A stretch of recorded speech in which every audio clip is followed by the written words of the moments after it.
I got this reputation when I was in public accounting.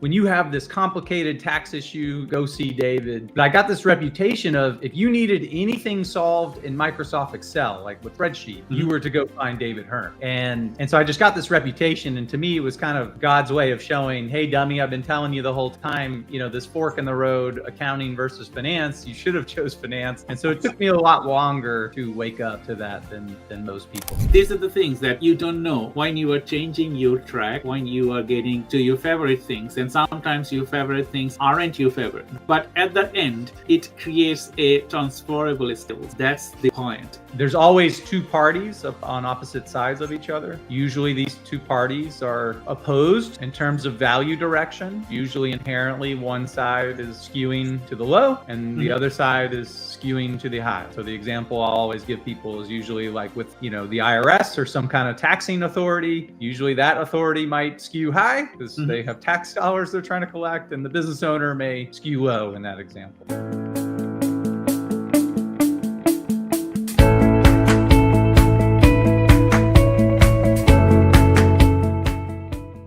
Hello everyone, welcome to the Innovator Circle podcast. I'm your host, Dr. Shah Siddiqui, CEO of Time Research and Innovation, GenZ Marketing Agency, and Chatbot AI. ICPcast is an initiative to bring innovative ideas, transformative insight, and forward-thinking methodologies for various industries, whether it is in technology, artificial intelligence, marketing, finance, lead generation, business advisory and development, tax and accounting, or sustainability. We bring you insights from some of the brightest minds, C-level executives, and industry leaders who are shaping the future. In today's episode, we are thrilled to welcome David Hern, CPA, founder, Sofer Advisors. He helps businesses navigate valuation, M&A, and exit planning with clarity and confidence. A seasoned valuation expert with credentials from Georgia Tech, Wharton, and Harvard, David brings decades of financial insight to every client's interaction, always with the heart of a teacher. Known as the Wow Guy, he supports founders through major decisions, whether it is selling a company, resolving a dispute, or planning for succession. David's mission is to run complex numbers into powerful people-first strategies that bring legacies, not just a balance sheet. So today, our topic is David Hern on valuation, exit planning, and the true story behind the numbers. So to all our viewers, get ready for practical strategies, insightful discussion, and fresh ideas to grow you, succeed, and make an impact.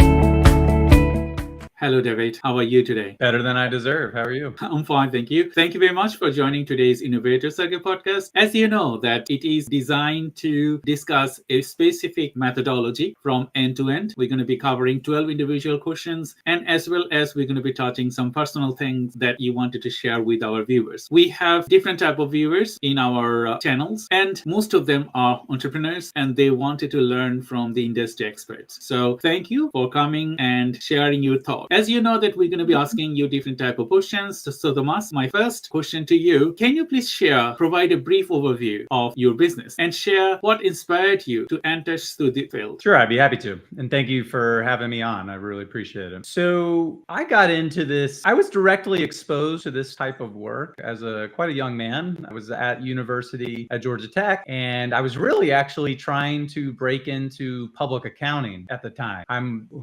Our fight song at Georgia Tech is about becoming a hell of an engineer. So I'm one of the few folks to go to that school and not want to study engineering, but rather woke up and decided he wanted to be an accountant of all things. And so all of my opportunities, though, throughout school, in terms of internships and co-ops and these kinds of arrangements, were in finance. And the doors were opening very easy for me in finance. And it felt like it was much harder to get those same doors to open in public accounting. And so I was using those internships as a means means to get to accounting. And I had not one, but two different internship, valuation related services. And long story short, I ended up going into public accounting and getting the CPA licensure, as you mentioned in your introduction. And it wouldn't be until I fell back into this. So I was directly exposed, but I remember a conversation with my father where he said, well, son, is this what you want to do with your career? When I was a lowly intern. And I said, I didn't just say no, I said, hell no to my dad at the time. And so it's life has a funny way of working out. And what I would say is I got this reputation when I was in public accounting, not, when you have this complicated tax issue, go see David, but I got this reputation of if you needed anything solved in Microsoft Excel, like with spreadsheet, you were to go find David Hern. And so I just got this reputation. And to me, it was kind of God's way of showing, hey, dummy, I've been telling you the whole time, this fork in the road, accounting versus finance, you should have chose finance. And so it took me a lot longer to wake up to that than most people. So that's kind of how I indirectly fell into this, was ran from it after getting directly exposed, went into public accounting. Then I got into investment banking, of which a good bit of this is in there. And then I would ultimately, because of a bunch of different reasons, decide to come back, if you will, to be the comeback kid. So that's kind of my quick summary of how I got back into valuation related services. Thank you, David. That was a great add-on because, as I myself a father, I'm not sure that if you're married or if you have children, my son, he follows me, okay? And he wanted to do those kind of things that I love to do them. So I think there is an essence with you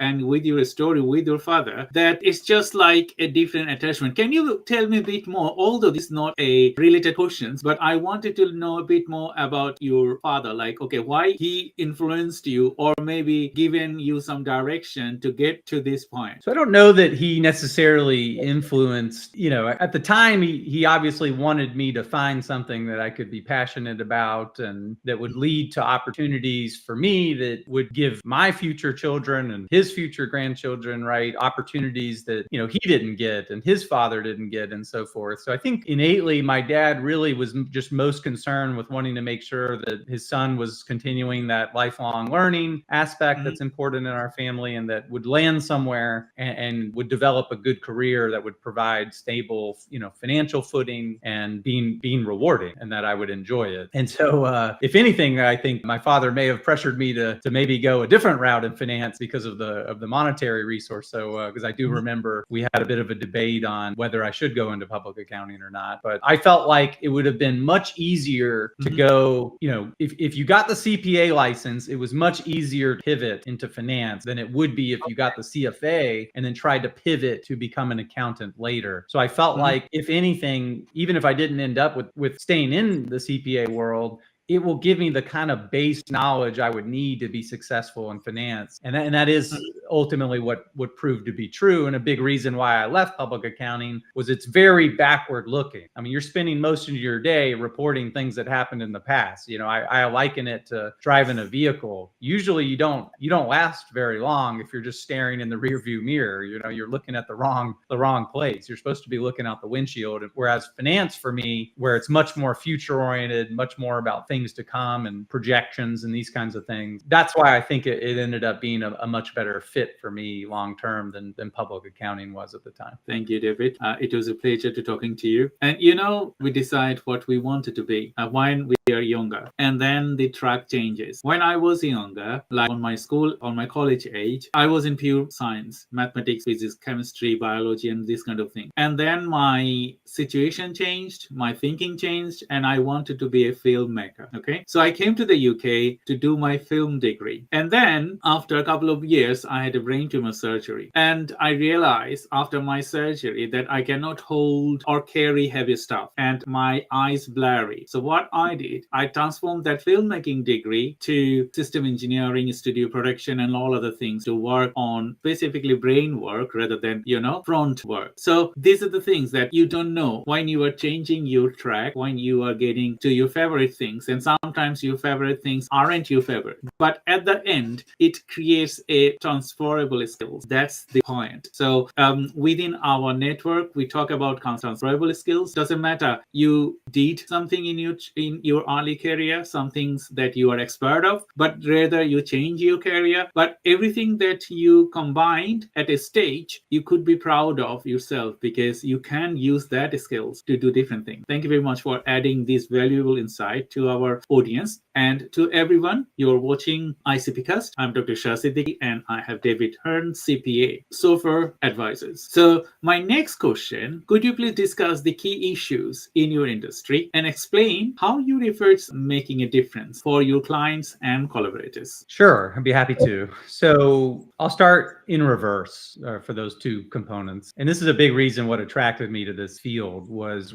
we are making a direct difference in the lives of many business owners and or other stakeholders that are tied to these business owners. You know, I was attracted to where, depending on what number we come up with, whether that's a low number or a high number, doesn't matter for this story, but real dollars are at stake on the kinds of efforts and initiatives where we get brought in. So for some, it could be a business owner who's contemplating selling and they know this is the only time they're ever going to sell that asset or any asset like this. And so they want to get it right. Others, they're going through arrangements with their shareholders where they've got shareholders coming and going. Others, you know, their marriage is on the rocks and they've got one shot to separate amicably and get this done right. So what's inherent between all the different contexts and umbrellas in which we get brought in, whether they're happy or unhappy or lukewarm, there's always two parties on opposite sides of each other. Usually these two parties are opposed in terms of value direction. Usually inherently one side is skewing to the low and the other side is skewing to the high. So the example I'll always give people is usually like with, you know, the IRS or some kind of taxing authority. Usually that authority might skew high because they have tax dollars they're trying to collect, and the business owner may skew low in that example, right? So all of these situations we get brought in have real world impact, which is what I love about what we do every day. You know, the real things are in motion based on our report. Thank you very much, David. Yes, you know, when you talk about contribution, when you talk about adding value, the most thing is to create values that will give you a solid outcome for your client, not outcome for you, outcome for your client. That are real changes. So thank you very much for adding this to our conversation. My next question to you, who are the clients you aim to help and what key benefits do you deliver to them? Our clients typically are privately held business owners. They're usually in the lower middle market. So they're entrepreneurs. You know, if their business was to sell, it would sell for something in the $1 to $100 million corridor. So usually we say 7 or 8 figure, you know, enterprise values. But they're, to be honest, a lot of them are businesses that you would, you know, either ride your bike past or drive right past, and you wouldn't even realize they were there, and that they're creating many jobs and are super successful in all kinds of interesting industries. And so primarily we're brought in by these owners to help them analyze their baby, right? That they typically have, you know, this one business, although some are serial entrepreneurs and have multiple babies. But again, this is an asset that they built with blood, sweat, and tears and took time to grow and scale. And now they're at a tactical decision involving those shares. And businesses are illiquid interests, and so they're hard to value. There's not a public market of these privately held shares, and so there's a lot of differences of opinion on what those shares might be. I always think of like a coffee cup, you know, there's what I see as just some coffee cup, but yet if you made that cup and you own that cup, and we were to both value these cups because you made it and you owned it, you would value that cup at $7.30. I would on average value that cup at $3.45. And so there's this inherent notion that happens because we built it and we have so much emotions and endowment bias tied to this. We can have these events where there's differences of opinion on value. That's a great observation, David, because innovator myself, we always value things from our heart. Okay? And I have seen working with many innovators, like sometimes they overestimate their target or their business value. Sometimes they underestimate their business value. So as I work with many people including my different wings of businesses and as well as varieties of people, it's sometimes quite hard to tell them like the valuation you're having is not appropriate, and you do not have different type of puzzle pieces that you can say, okay, I have a systematic approach and I have a knowledge approach, so my knowledge values this much because I have created those knowledge with this kind of things, and research shows that the value of my knowledge is this much. And other than that, some people, they would say they wanted to price tag on their systematic design or maybe price tag on their application, but those applications are not those application. They can have a price tag. Maybe they have application on WordPress, okay? And sometimes they don't understand their WordPress application will not have that much value while they have a cloud application on their server or maybe something like that. So in those kind of circumstances, you might come across these kind of things. How do you match the value with the founder and with the company that you are selling? Yeah, so I always tell people, look, we bring people to tears. We just don't know if those are happy tears or unhappy tears until we get brought in, right? So when you talk about the overestimate of value or underestimate of value, that usually will lead to one of those two sets of tears. But so, yeah, I mean, look, we're going to approach this first from logic. There are certain ways to do valuation. There are certain methods that apply in certain situations and certain approaches that apply in certain situations that, you know, books have been written about. Sure. But there's a lot of art in valuation as well. And so, however, when I talk about art, and I'm not a big, you know, I wasn't like an art major, so I'm not big, you know, art buff, but, you know, when I have been to a museum, which usually contains, you know, I would think beautiful pieces of art that are highly valuable and these kinds of things, but I still think we would have people that may differ on what these pieces are worth. Now, if I look at a canvas and I see this artwork, if I'm looking at something like a Pollock, and you ask me to describe what I see, I mean, I might be honest and say, this looks like something my 6-year-old did in kindergarten. You know, I just don't see how this is worth so much potentially, right? Or we could go to the most famous painting in the world at the Louvre, which is actually a quite small painting that was made famous because it was stolen, which is the Mona Lisa. And at least there, I can see a woman standing there. You know, and you and I may have differences of opinion of what we're looking at then, but I would think we would settle on who it was. You know, yeah, maybe our differences are more like, well, is she smiling or is she smirking, right? But those differences are much narrower. So what we're trying to do with valuation is to spend enough time in due diligence, vetting assumptions,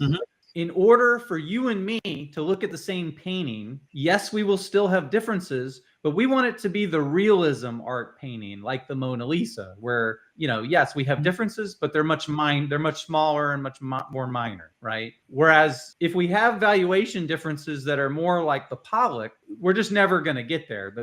It's too big of a gap. And so what makes or breaks any valuation is really going to be that diligence on vetting assumptions, you know, and that's really where the art comes in, right? The less time you spend vetting these assumptions, the more you're going to have these deviations, what people see.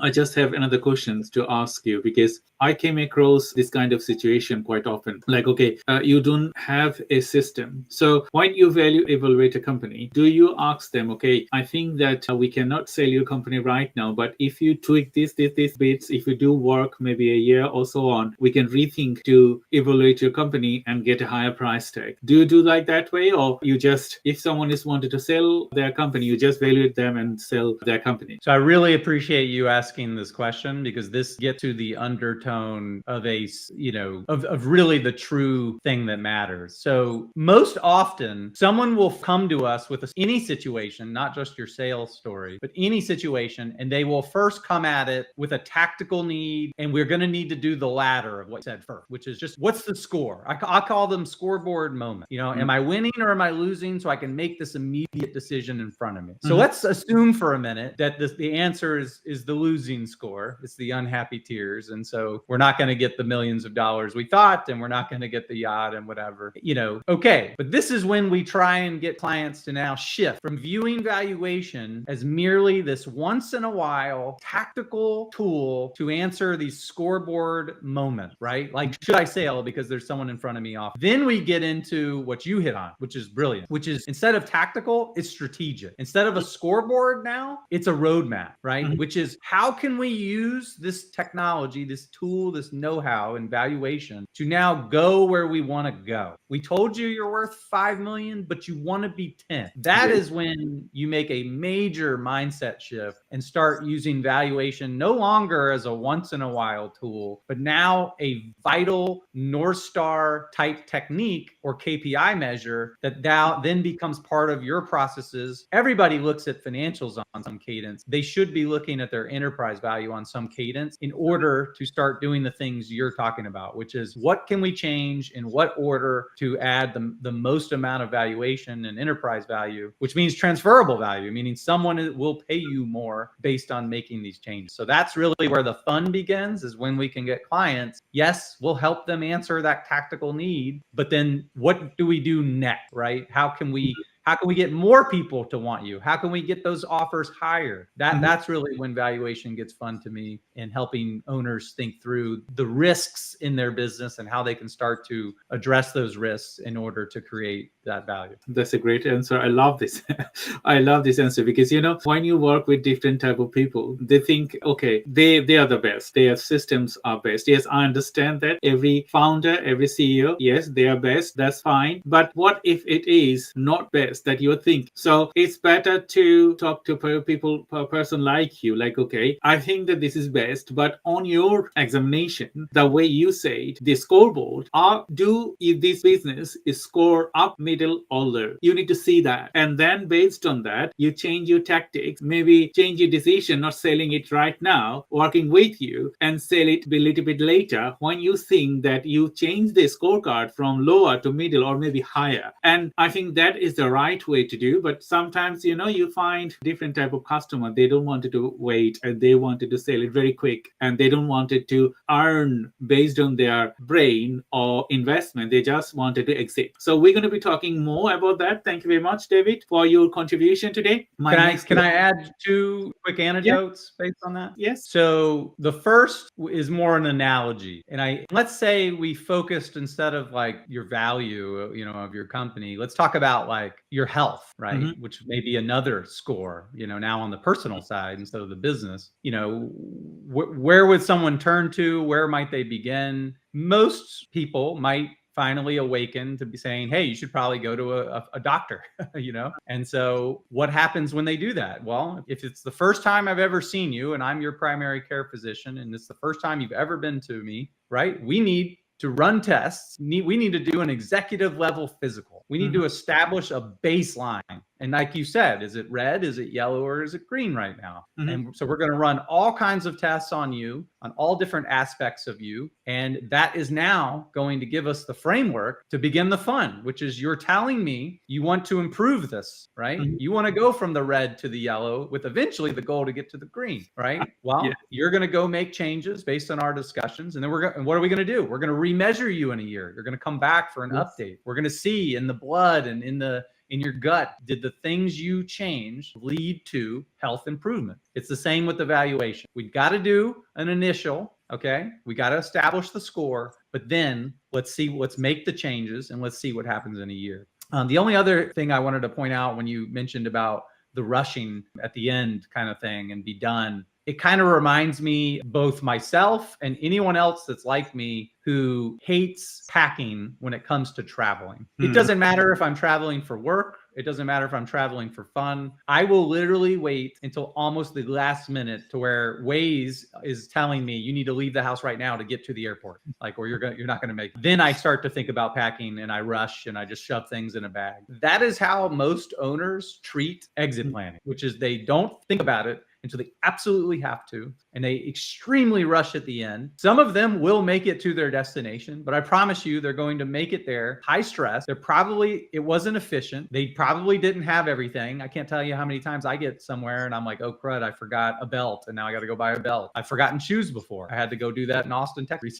So that's unfortunately the way people are handling exiting and value enhancement. And the statistics are showing it's not working. Statistics are showing that 70% don't sell, meaning nobody wanted to offer to buy that baby. And statistics show of the 30 who do, most people who do regret it, meaning it wasn't enough for whatever was, so again, I think we have an epidemic of this, and I'm here and practicing every day. And a big reason why we started our firm was to show people that there's a different way and trying to make a dent on these scary statistics. Thank you very much, David, for adding this value. Because, I was laughing when we're talking about it. I have a tendency that I will pack a week before because I don't want it, because I'm forgetful. Okay, I have short memory. So I will make a list and I will do all the things before 1 week before, that everything is set. And I know that what time is my travel to go to airport, what time I'm going to taxi, what time I'm going to this. So everything is lined up in a way. But if I compare that to my wife, she's just like last minute. Okay, so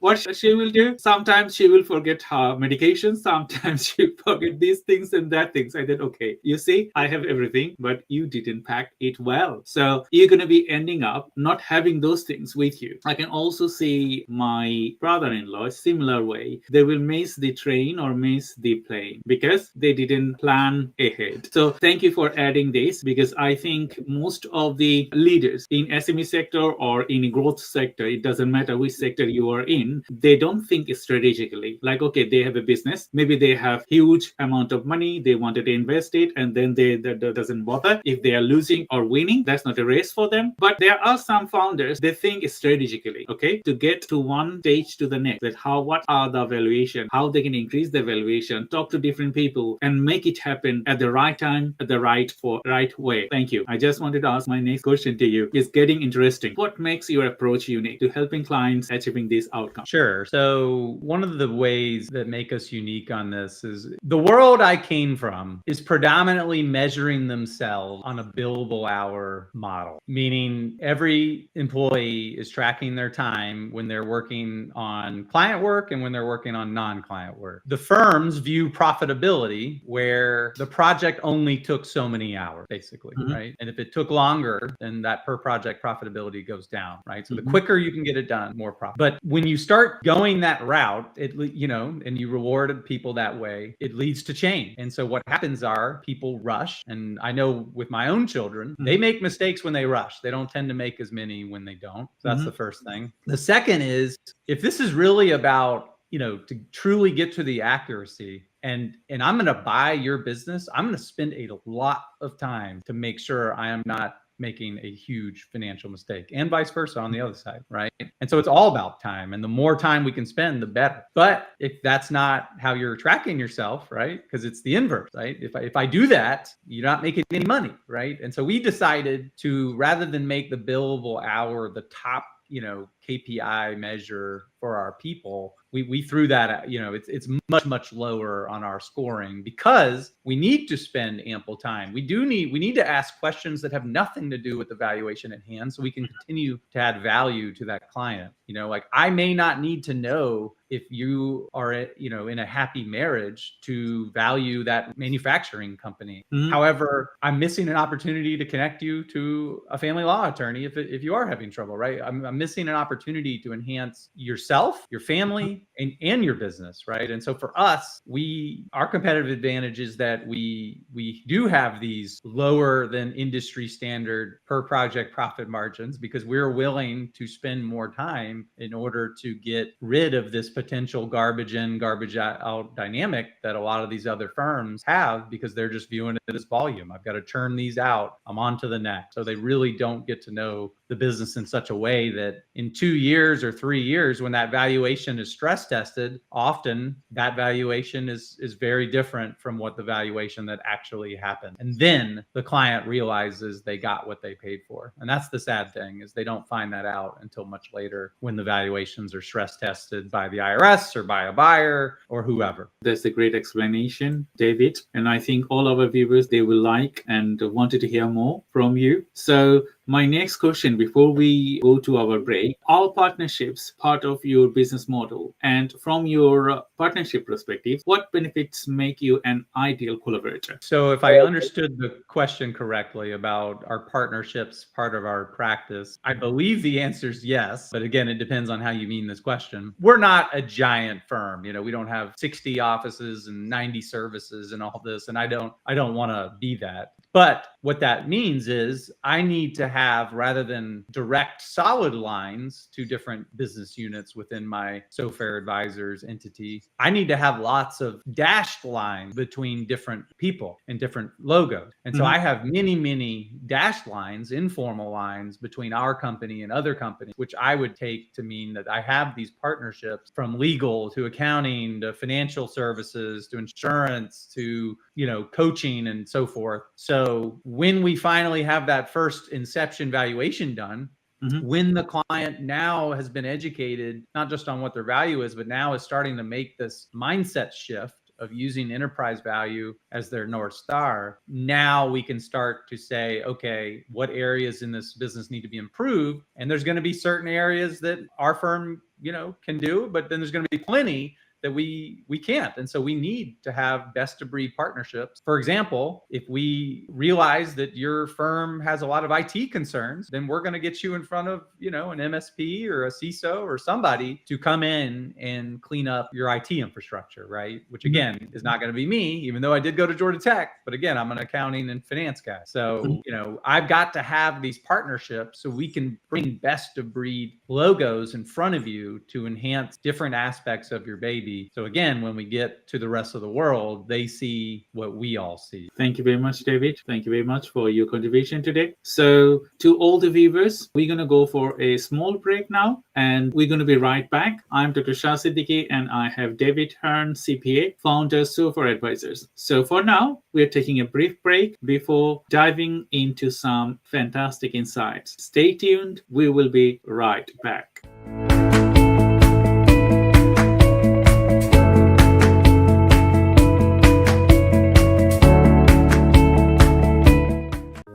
Great conversations start with thought-provoking ideas, and visionary leaders turn them into reality. Meet Dr. Shah Siddiqui, an entrepreneur, AI strategist, and business growth partner dedicated to helping professionals and companies push boundaries, innovate, and thrive to drive transformation.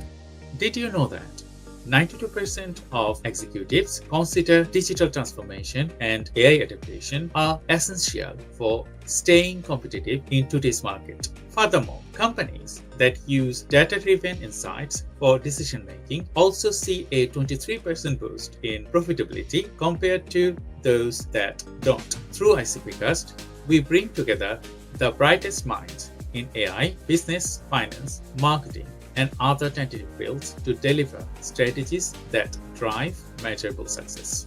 Dr. Shah is the founder and C-level executive and leads multiple startups, including GenZ marketing agency, Neurodivergent Business Consortium, NBC, Time Research and Innovation, TRI, and Green Threads DPP. He is AI and technology expert and helps businesses harness AI for scalability and efficiency.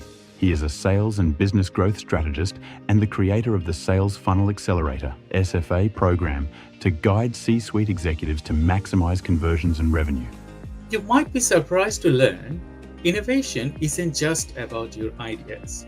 It's about execution. In fact, only 10% of companies successfully turn their innovative ideas into scalable strategies, while the rest struggle with execution. Businesses that focus on effective implementation rather than just ideation 3 times more likely to outperform their competitors. After working with industry leaders and disruptors, I have learned one thing: success isn't just about what you know, it's about how you apply it. That's why I created Sales Funnel Accelerator and ICPcast to provide actionable insights that you can apply right way to drive business growth and innovation. Podcasting is now one of the most powerful tools for business influence, with 80% of listeners taking action after hearing expert insights. And when it comes to driving sales, 78% of social sellers outperform peers who don't use social media for business networking. Are you ready to be the part of the conversation that is shaping the future of business? Let's explore innovation, strategy, and leadership together. Book your cast with me today.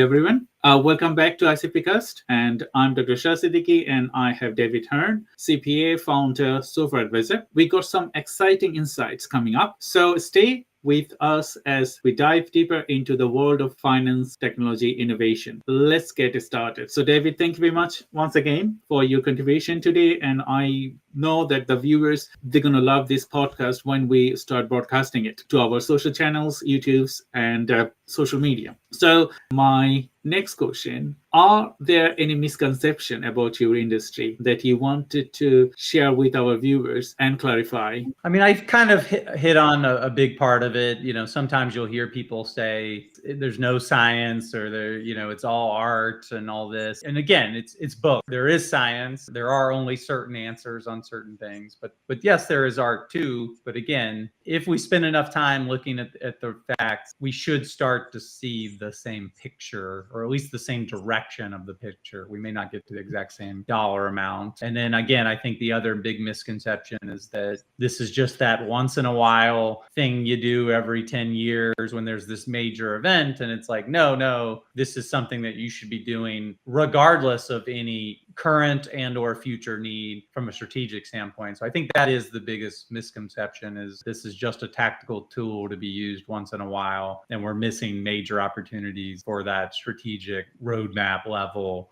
thinking with valuation. Thank you, David. My last questions before we jump into our conversation to some of the fun parts. What advice would you give to the inspiring entrepreneurs looking to make a mark in your field?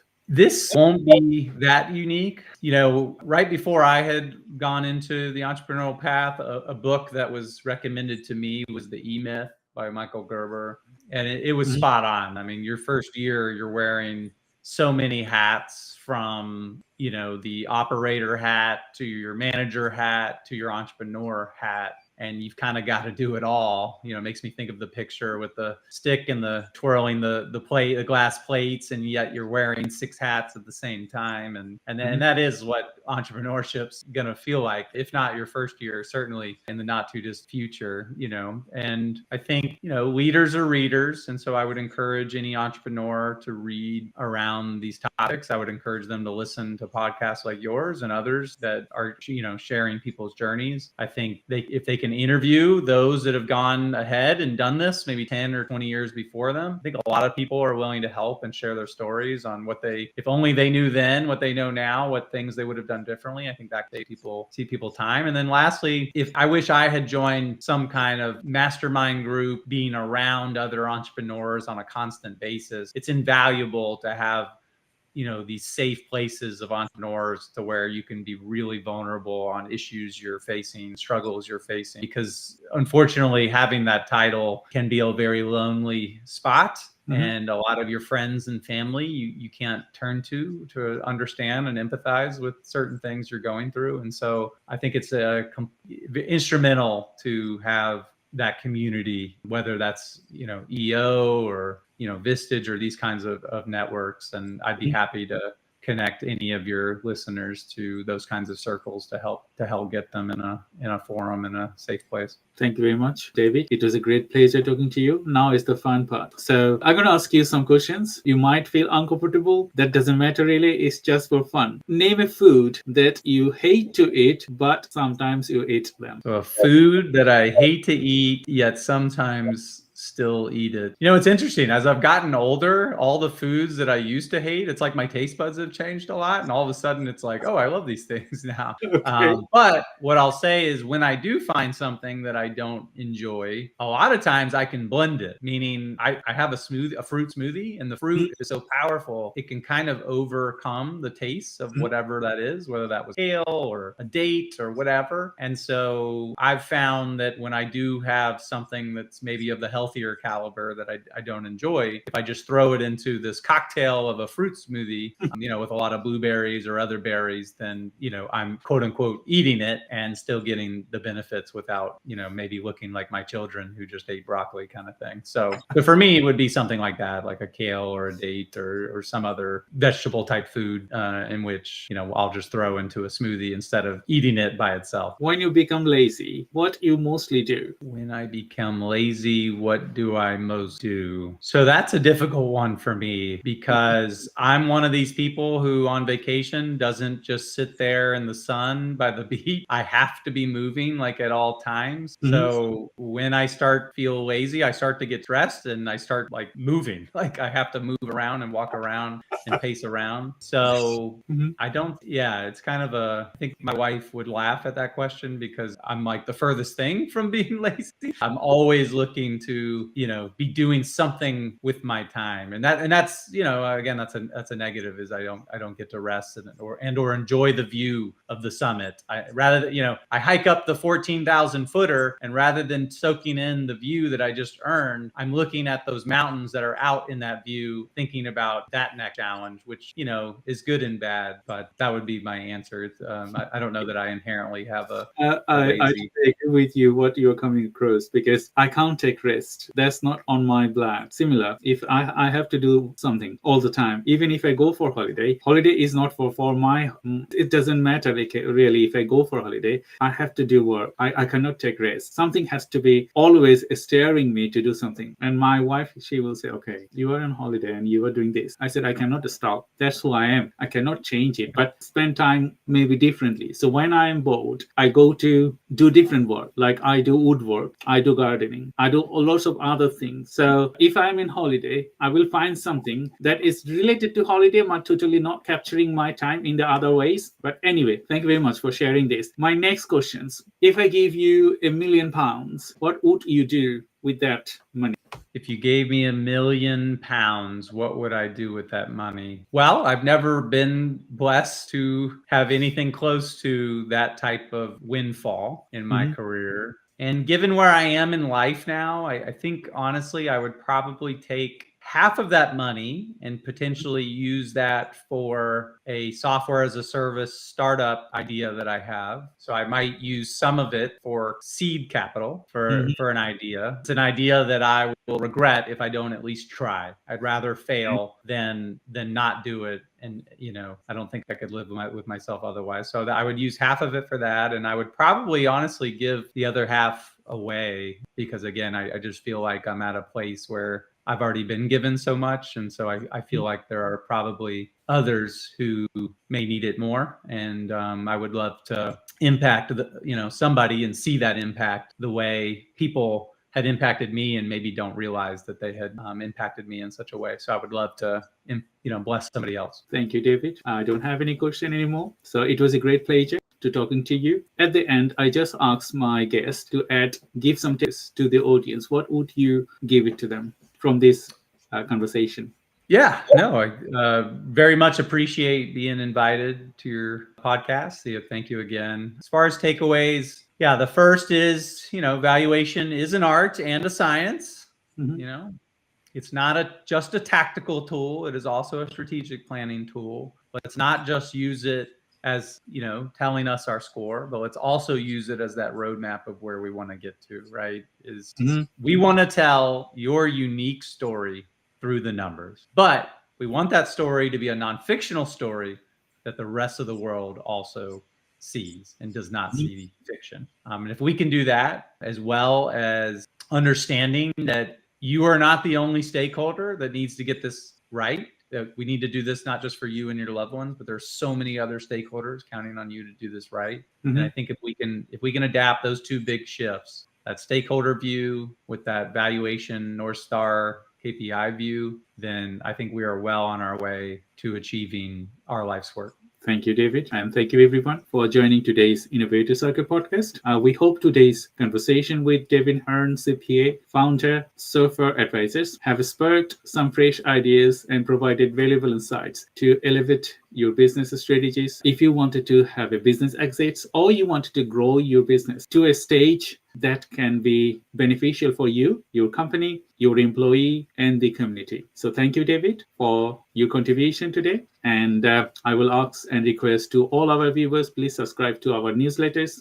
icpcast.com, share this episode with your network, leave a review it helps us inspire leaders like David and bring insights from their story, from their development. So like our page on LinkedIn and subscribe to our YouTube channel, Sales Funnel Accelerator, and behind the scenes, and as well as all the stories. Until next time, stay inspired, stay curious, and keep leading the way of innovation. Thank you, and bye-bye.